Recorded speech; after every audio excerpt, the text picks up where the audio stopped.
শুক্রবারে ইত্যাদি অনুষ্ঠানে দেখা যাবে এটা, তাই না? হ্যাঁ হ্যাঁ, ইত্যাদি অনুষ্ঠানে উনি আসছিলেন। আসলে ব্যাপার হচ্ছে কি, আমরা সবাই জানি যে বন্য প্রাণী না, যে কোনো প্রাণীগুলো কিন্তু আসলে তারা চাই দুটো জিনিস। প্রথমে যেমন আমাদের যে চাহিদা আছে, চাহিদার 5টা স্টেজ আছে। তার প্রথম স্টেজটাকে বলা হয় জৈবিক চাহিদা, অর্থাৎ কোনো রকমের খেয়ে ফেরে বেঁচে থাকতে পারে। এদেরও বন্য প্রাণীরও তেমনি একটা চাহিদা আছে, সেটা হচ্ছে দুটো জিনিস। ওরা চাই হচ্ছে সেফটি এবং খাদ্য, মানে তার মানে খাদ্য এবং সেফটি। অর্থাৎ ওরা যখন নিশ্চিত হবে যে আমারে খাবার দেবে, আর যখন নিশ্চিত হবে যে সেফটি আছে, তখন আপনি তাদের দিয়ে যা খুশি করতে পারবেন। যেমন অনেক সময় দেখেন বাঘ বা অন্যান্য প্রাণীগুলোকে, সিংহগুলোকে তারা বশ করে। একটা কারণ হচ্ছে যখন সিংহের সঙ্গে তাল মিলে যখন চলে, বলে বুঝতে পারে যে আসলে মানে এরা যারা খাবার দিচ্ছে, এরা আসলে এরা খাবার দিবে এবং সেফটিতে আছে, তখন তো এরা কাজটা করে। যেমন আমাদের এখানে এই যে দুটো কুমির আছে এখানে, এইটার নাম হচ্ছে আলেকজান্ডার, আর একটা হচ্ছে পিলপিল আর জুলিয়েট ছিল এক সময়। তো জুলিয়েট এবং আলেকজান্ডার,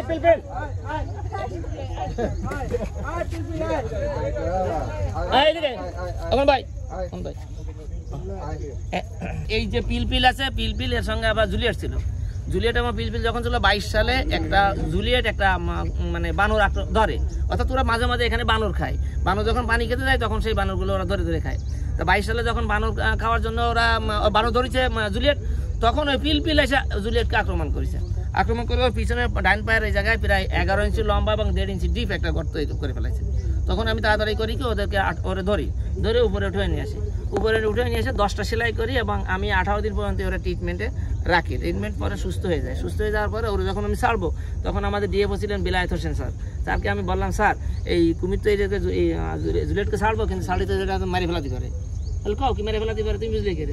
স্যার আমার যে অবজারভেশন সেইটা হচ্ছে যে এই যে জুলিয়েট এবং পিলপিল আলেকজান্ডারের সাথে থাকতো, আমি সবসময় দেখতাম আলেকজান্ডারের সাথে জুলিয়েটের সঙ্গে একটা ভালো সম্পর্ক ছিল। ওরা দুজন বেশি সবসময় এক জায়গায় থাকতো এবং পিলপিলটা দূরে থাকতো। কিন্তু যখন আমরা এই আলেকজান্ডারকে জুলিয়েটকে উপরে উঠে নিয়ে আসছি, তখন কিন্তু আলেকজান্ডারের সঙ্গে পিলপিলি একটা ভালো সম্পর্ক হয়ে গেছে। এই সম্পর্ক হয়ে যাওয়াতে দেখা যাচ্ছে যে ওই যে এখন যে সম্পর্ক হয়েছে, আমি যদি ওরা ছেড়ে দিই তো ওইটা মানিয়ে নেবে না, অর্থাৎ ফিরে আবার জুলিয়েট ওই জায়গায় যাবে, এটা মানবে না। তুমি বলতে পারো না, জি স্যার আমার ধারণা, তাহলে আমি কি করবা? আমি তো ছেড়ে দেবো, কিন্তু ছেড়ে দেওয়ার পরে কিন্তু মারা যেতে পারে।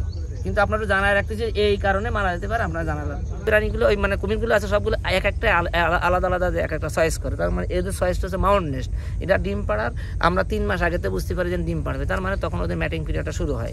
যখন ম্যাটিং পিরিয়ডটা তখন জানিয়ে 3 মাস পরে, এরপরে 1 সপ্তাহ আগে আমরা বুঝতে পারি যে এখন 1 মাস 1 সপ্তাহ পরে ডিম পাড়বে। তার মানে ওরা যখন ডিম পাড়বে তখন ওরাই কিন্তু আগাছা এক জায়গায় জড়ো করে বাসা তৈরি করে। কিন্তু এখানে আগাছা শর্ট পড়ে গেলেও ওদের আমরা সাহায্য করতে পারি না। যদি সাহায্য করতে যাই তখন সে বলবে কি, ভাববে যে এরকম, তাহলে মনে হয় আমার পিছনে লাগিয়েছে, আমার ডিম নিয়ে যাবে, এটা চুরি করে। এই জন্য ওরা কিন্তু ওই ডিম ওই জায়গায় পারবে না, আরেক জায়গায় যেয়ে পারবে। যার জন্য আমরা ওইটাকে এমন কায়দা ওকে সাহায্য করি যেন ও বুঝতে না পারে, অর্থাৎ ওকে দূরে দূরে চলে যাক বা এক জায়গায় অন্য জায়গায় যাবে, তখন ছড়ায় কিছু ঘর কুটো দেবো, ওইটা আস্তে আস্তে জড়ো করে। ডিম পাড়ার 1 দিন আগে আমরা টের পাই, যেন 1 দিন আগে কিন্তু যখন ডিম পাড়বে ওই জায়গাটুকু গর্ত করে, ওই জায়গাটুকুতে যে খড় কুটো থাকে ওইটা কেটে কেটে কেটে কেটে ছোটো করে শুকিয়ে ফেলায়। আবার আধা ঘন্টা আগেও বুঝতে পারে যে আধা ঘন্টা পরে ডিম পাড়বে। তার মানে যখন আধা ঘন্টা আগে ও কিন্তু করে, যখন ডিম পাড়বে তার একটু আধা ঘন্টা আগে পানিতে যাবে, গালে করে পানি এনে ওই জায়গায় দিবে। তার মানে ওই জায়গাটাকে সফট করবে, নরম করবে, তারপরে ওখানে সে ডিম পাড়বে। আর এই ডিমগুলো হচ্ছে এত সেন্সিটিভ যে এই ডিমগুলো যদি 2 ঘন্টার ভিতর যদি আমরা না উঠাতে পারি, তাহলে ডিম থেকে বাচ্চা পাওয়া কঠিন। তার মানে এটা হচ্ছে আপনার 2 ঘন্টার ভিতরে ওপেক বাইন্ডিংটা শুরু হয়। ওপেক বাইন্ডিং যখন শুরু হয়ে যায় তখন সে আর ওই ডিম আর ঘোরানো খুব মুশকিল, ঘোরাইলেও বাচ্চা হয় না। যেমন মুরগির ডিম রেগুলার কিন্তু 2-3 বার ঘুরায়। ওরা একসঙ্গে আমার এখানে সর্বোচ্চ 61 160 মধ্যে বাড়িছে, আর মানে 40 45 50 এইগুলো পারে আর কি। এদিকে সবগুলোই ভালোভাবে ফুটে অনেক সময় না। আমি এর আগে আমাদের এখানে আমরা 40% বেশি পাইনি। পরিশেষে 2 বছর একদম ডিম থেকে বাচ্চাই ফুটিনি। তখন আমরা মনে করেছি কি সমস্যা হতে পারে, ইনকিউবেটার সমস্যা হওয়ার সন্দেহ ছিল। পরে আমি ইনকিউবেটার কিনতে চাইছিলাম, কিন্তু আসলে কুমির নিয়ে কেউ চাষও করে না, আর ইনকিউবেটার নাই। যে 2টা বেসরকারি আছে ওদের বিরাট ব্রিডিংও আমরা পাই না। পরিশেষে না পাওয়ার পরে আমি নিজে একটা ইনকিউবেটার তৈরি করেছি এতদিনের অভিজ্ঞতায়। ইনশাল্লাহ সেখান থেকে আমি 100% বাচ্চা পেয়েছি।